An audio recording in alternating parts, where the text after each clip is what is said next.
Halo, assalamualaikum warahmatullahi wabarakatuh. Apa kabar anak-anak? Mohon maaf sebelumnya sehubungan dengan janji yang pernah Bapak sampaikan tentang pemberian kisi-kisi untuk persiapan PTS yang tadinya akan dilaksanakan secara live YouTube, tapi karena satu dan lain hal tidak bisa dilaksanakan, maka sebagai gantinya Bapak membuat video ini khusus kelas 11 ya, kelas 11 untuk membantu belajar kalian sehingga kalian akan mengetahui materi-materi mana yang akan diujikan pada PTS esok hari ya. Mudah-mudahan ini cukup membantu kalian. Ya, sekali lagi ini bukan untuk dicontek, ini hanya untuk pembelajaran kalian, pahami konsepnya, bagaimana cara menyelesaikannya, sesuaikan dengan materi yang sudah disampaikan. Oke, langsung saja. Yang pertama adalah jadi soal kisi-kisi materi yang pertama adalah tentang proses produksi kerajinan. Materi ujinya adalah siswa diharapkan dapat mengerti tentang proses produksi, yaitu tentang istilah QC dalam sebuah proses produksi. Ya, sudah pernah dipelajari di pertemuan daring apa itu QC. Ya, QC adalah quality control ya. Biasanya tugasnya adalah mengecek tentang mutu produk yang dihasilkan. Kisi-kisi nomor 1 ini jika diterapkan ke dalam soal, nanti bisa jadi soalnya adalah seperti yang di sebelah kanan itu. Di dalam sebuah alur proses metode produksi terdapat divisi QC. Apakah kepanjangan QC? Ya, pasti sudah tahu ya, kepanjangannya adalah quality control. Ya, seperti itu kira-kira pembahasan kisi-kisi nomor 1 dan perkiraan soal yang akan ditampilkan atau dimunculkan pada saat besok. Berikutnya soal nomor 2. Kisi-kisinya adalah materi mengenal konsumen dan pesaing dalam sebuah usaha. Materi ujinya adalah siswa diharapkan dapat mengerti tentang contoh-contoh tipe konsumen sesuai dengan materi yang dipelajari. Ya, kalian sudah tahu ada beberapa tipe konsumen, tepatnya adalah ada 2 ya. Ada 2 tipe konsumen, yaitu konsumen individu dan konsumen secara perusahaan gitu ya. Individual konsumen dan jadi intinya ada 2 konsumen secara individu dan konsumen secara perusahaan. Contoh perkiraan soal yang akan ditampilkan adalah contoh personal consumer. Ya, maaf tadi dikoreksi sedikit, ada personal consumer dan satunya lagi ada corporate mungkin ya, Bapak lupa. Intinya ada itu. Personal contohnya adalah berarti di sini adalah siswa SMA Korpri ya. Kalau Kosma Korpri itu adalah bukan personal ya, itu atas nama perusahaan. SMA Korpri juga atas nama lembaga atau atas nama perusahaan. Kemudian kantin juga atas nama lembaga atau perusahaan. Perpustakaan juga atas nama lembaga atau perusahaan. Jadi yang paling tepat adalah siswa SMA Korpri Bekasi, seperti itu. Berikutnya perkiraan kisi-kisi nomor 3 adalah materinya tentang mengenal konsumen dan pesaing dalam sebuah usaha. Materi ujinya adalah siswa diharapkan dapat mengerti tentang pengertian pesaing sesuai dengan materi yang telah dipelajari. Ya, jadi kalian sudah tahu yang namanya konsumen apa, pesaing itu apa. Jadi dari soal yang akan dimunculkan juga kalian nanti harus tahu, bisa menerjemahkan atau mencari pengertian dari sebuah pertanyaan.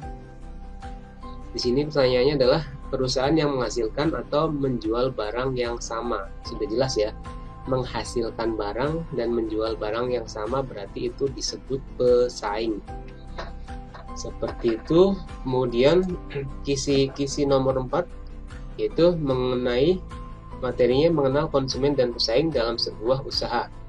Materi ujinya adalah siswa diharapkan dapat mengerti tentang perilaku konsumen Indonesia sesuai dengan materi yang telah dipelajari. Ya, kita sudah pelajari beberapa kriteria atau perilaku konsumen Indonesia. Di sini kecuali ya, berikut adalah perilaku konsumen Indonesia kecuali berarti paham teknologi terkini. Itu bukan tipe konsumen Indonesia kalau paham teknologi terkini itu. Oke, lanjut ke kisi nomor berikutnya, kisi nomor 5. Materinya adalah macam promosi produk kerajinan. Materi ujinya adalah siswa diharapkan dapat mengerti tentang macam media promosi sesuai dengan materi yang telah dipelajari. Tentang promosi ya, tentang promosi ada beberapa media promosi yang biasa digunakan, kalian harus pelajari itu. Kemudian kemungkinan soal yang akan keluar adalah media promosi yang murah dengan target audiens yang luas ya. Kalian bisa mengerti langsung ya. Target audiens yang luas berarti di zaman sekarang adalah bagaimana memanfaatkan internet untuk media promosi. Berikutnya kisi nomor 6 tentang materi tentang tahapan promosi produk kerajinan. Materi ujinya adalah siswa diharapkan dapat mengerti tentang tahapan promosi produk kerajinan sesuai dengan materi yang telah dipelajari. Ya, tentang tahapan promosi kita sudah pelajari, silahkan dibuka lagi.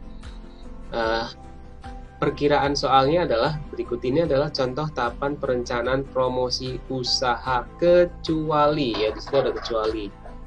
Ya, jadi membuat program perencanaan ketutupan ya, program perencanaan harga jual ya, harga jual itu tidak termasuk perencanaan harga jual, perencanaan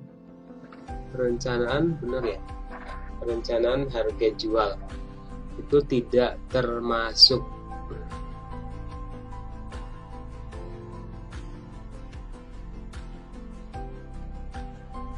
Ya, silakan dibuka lagi, itu sudah buat tugas kita. Ada tahapan promosinya seperti apa kalau merencanakan harga jual tidak termasuk di dalamnya. Berikutnya adalah strategi promosi, masih tentang strategi promosi. Isi soalnya tentang pengertian strategi promosi. Ya, pengertian ya, kalian bisa sedikit menghafal pengertian strategi promosi itu apa.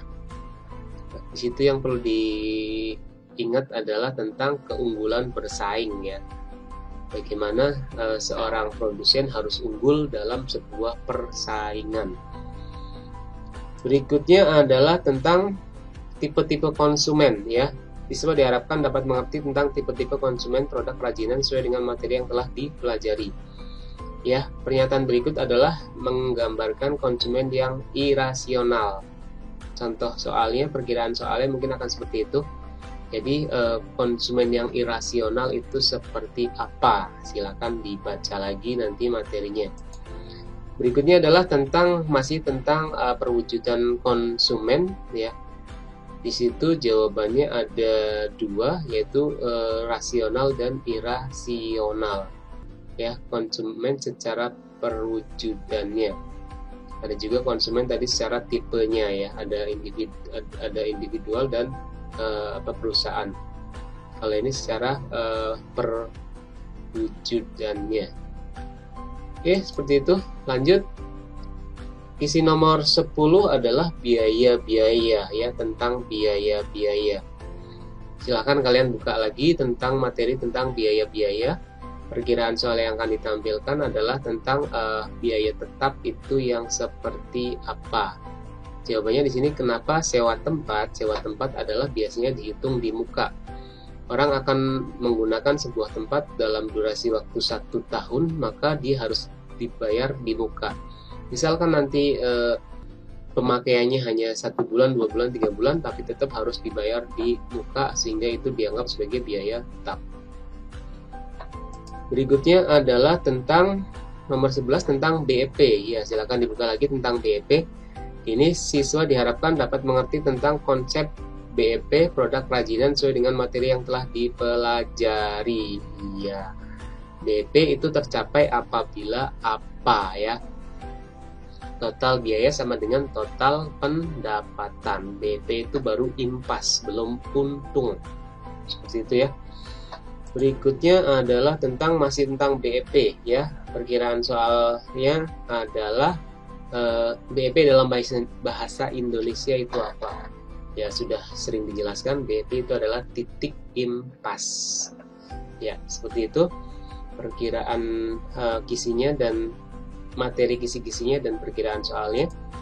Berikutnya adalah tentang analisis SWOT ya. Analisis SWOT kalian sudah tahu ada SWOT ya.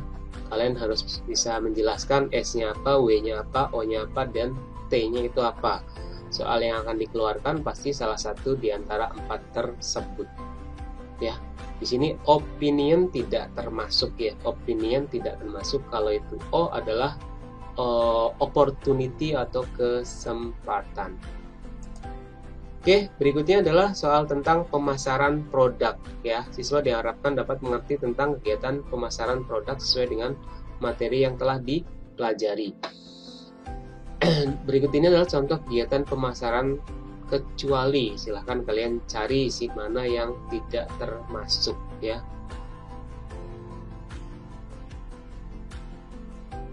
Ya, mana yang tidak termasuk. Kalau membuat barang itu adalah kegiatan orang bagian produksi. Ingat ya, membuat barang itu adalah kegiatan orang produksi, bukan orang pemasaran. Berikutnya adalah tentang administrasi dan pemasaran. Siswa diharap dapat mengerti tentang fungsi-fungsi administrasi produk kerajinan. Ya, fungsi administrasi di sini ada sesuai dengan materi yang dipelajari. Salah satunya adalah tentang anggaran. Seperti yang sering kalian dengar, kalau itu berhubungan dengan anggaran, maka jawabannya adalah budgeting. Silakan budgeting itu apa? Pasti itu berhubungan dengan anggaran. Berikutnya adalah masih tentang administrasi dan pemasaran. Isi soalnya. Di situ coba kalian cek lagi di buku paket ada berapakah fungsi administrasi. Harusnya ada 7. Ya, silakan dicek di buku paket kalian benar ada 7 atau tidak. Berikutnya adalah tentang bahan dan alat kerajinan ya. Kalian harus bisa membedakan mana yang disebut bahan dan mana yang disebut alat ya. Alat berarti mesin ya. Mesin itu adalah alat bantu pada proses pembuatan produk kerajinan. Sedangkan bahan berarti bahan utamanya ya. Sesuatu yang harus ada yang dijadikan sebagai komponen utama dalam proses pembuatan kerajinan.